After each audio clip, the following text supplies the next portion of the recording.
Hey guys, in this video I want to talk about the Ichimoku alerts that we have built in. There are two primary alerts that we're scanning for. There is the Ichimoku Bullish Cloud Entry as well as the Ichimoku Bullish Cloud Exit.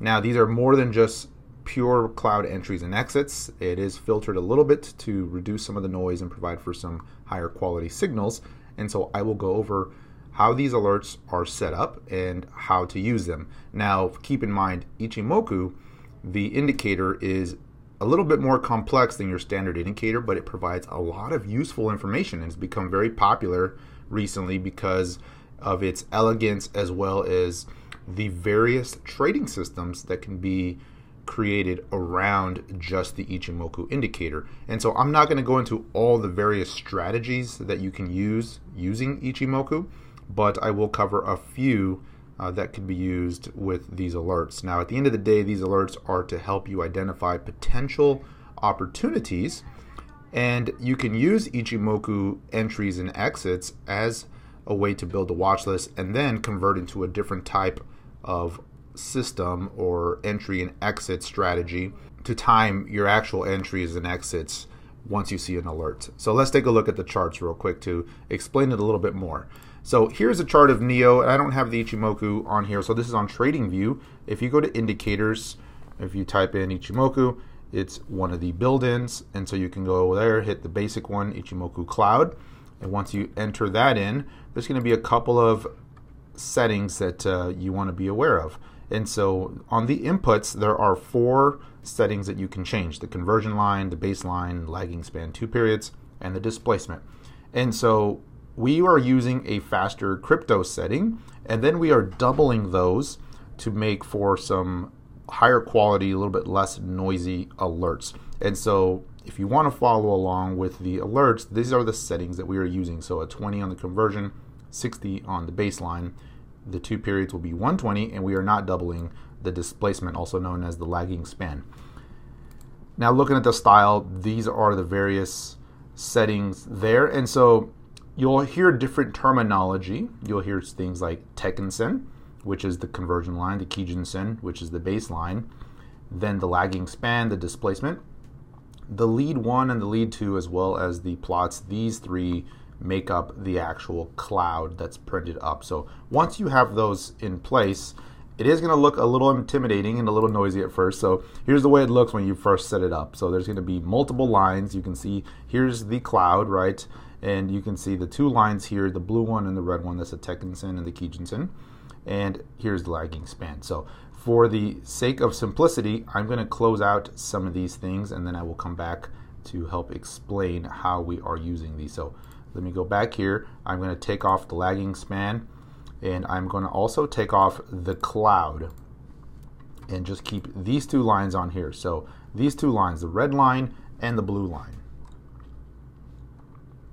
The blue line here represents the Tekkensen, which is also the conversion line, and the red one is the Kijun-sen. Now, they're not exactly moving averages, but you can think of them that way. And so when you're looking at these, when you have a crossover, similar to what we saw there, that is what they call a bullish TK cross, meaning the shorter time frame is moving above the longer time frame. And so it's just indicating a switch in the trend, and vice versa. Here near the top, you can see there was a bearish cross, and you can see where the blue line moved below the red line, and so that is a bullish or bearish TK cross. And so just keep that in mind, because we use this relationship between these 2 lines to help filter out the various alert types. So let me put the cloud back in now, and I'm going to take off these 2 lines, and I'm going to just go back with the cloud. And so just looking at the cloud, in the most simplest, purest sense, when you're using Ichimoku systems, there's 2 ways to look at this. You can view the cloud as a support and a resistance type of level. And so when price is above the cloud, it's a bullish trend. That's it. It's a confirmed bullish trend, and vice versa. When price is living below the cloud, that's a bearish trend. Now, when price is moving within the cloud, then there's a little bit of a transition period, and it could go either way. It could come back out, and we'll get into that here shortly. So looking at the alerts, so there's 2 alert types, and they're pretty self-explanatory. One is a Bullish Cloud Entry, and one is a bullish cloud exit. A bullish cloud entry is when price is moving into the cloud, and a bullish cloud exit is when it's breaking out of the top of the cloud. Now, as I mentioned, that is filtered, and so if we add the two lines back in, we also look for a bullish TK cross. And so if we see a bullish cloud entry, but these are not crossed yet, then we will not send an alert signal for that. And that is just to filter out the stronger chart setups, because sometimes you do get a cloud entry, but these are still inverted and not confirming the bullish bias.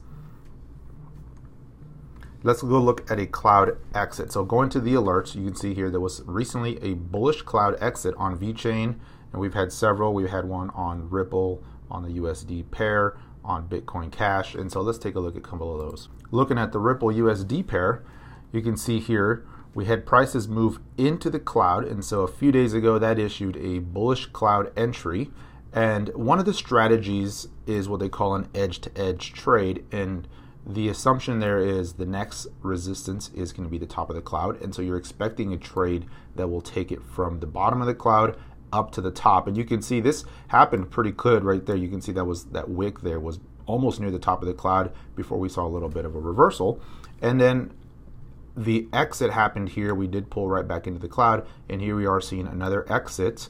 And so that is where we get the alert for the bullish cloud exit. And you can see we had the bullish TK cross back here before the actual cloud entry, so it allowed for the alerts to pick this up. Here's another example. So Bitcoin Cash was another one that kept flashing on the alerts. And so going back here, you can see the TK cross happened there. Then we had the initial alert, the bullish cloud entry show up there. We did see a bullish cloud exit on this bar. And then you can see the top of the cloud served as support for a little bit. Now it's broken back in and fighting resistance here at the top of the cloud right now. So if it comes out of the top of the cloud again, you'll see another bullish cloud exit. Now keep in mind, these alerts are signaled real time, meaning you may see a bullish cloud exit in this case if you get a wick that crosses across the top of the line. And so you have to factor that in. The reason we did that is to make the alerts as timely as possible, but keep in mind that's not the close. And so if it does hit the top of the cloud and pulls back in and closes below, that's technically not a bullish cloud exit. So from a Ichimoku trading perspective, most systems call for an actual close within the bar, but like I said, because of the timeliness factor, we're scanning real time, and so you would get that signal happen right away. A couple of other things to point out here. You notice I'm on the 4-hour chart time frame, so the alert is based on the 4-hour chart. However, this indicator can be used on multiple time frames. If I go to the 1-hour chart, you can see you get a different cloud view. So a lot of it will just depend on your specific trading style and methodology, but the general approach is the same. You can see here on the 1-hour chart, this was in a bullish bias.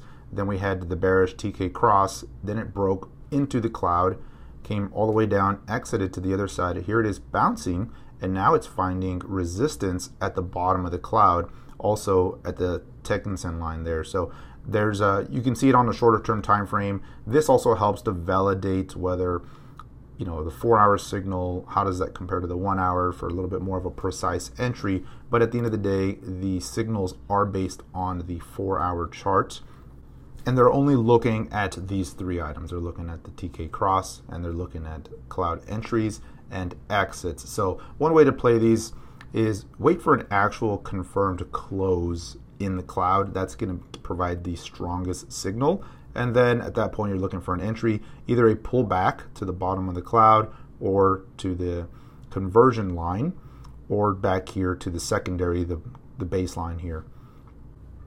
And the same applies to the break on the top. If it exits to the top, then you're looking for a pullback to the top of the cloud and some other items. So there's a lot of different ways to use the indicator, but some of these cloud entries and exits are the strongest signals just because they really mark trend changes. They mark breaks above and below key resistance and support levels.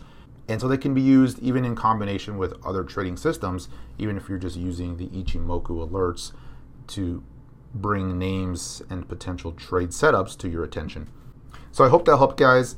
I will be linking some additional articles for those of you that are interested into learning a little bit more in depth about the Ichimoku system and the various trading methodologies that can be used with this indicator. Thanks for watching. Take care.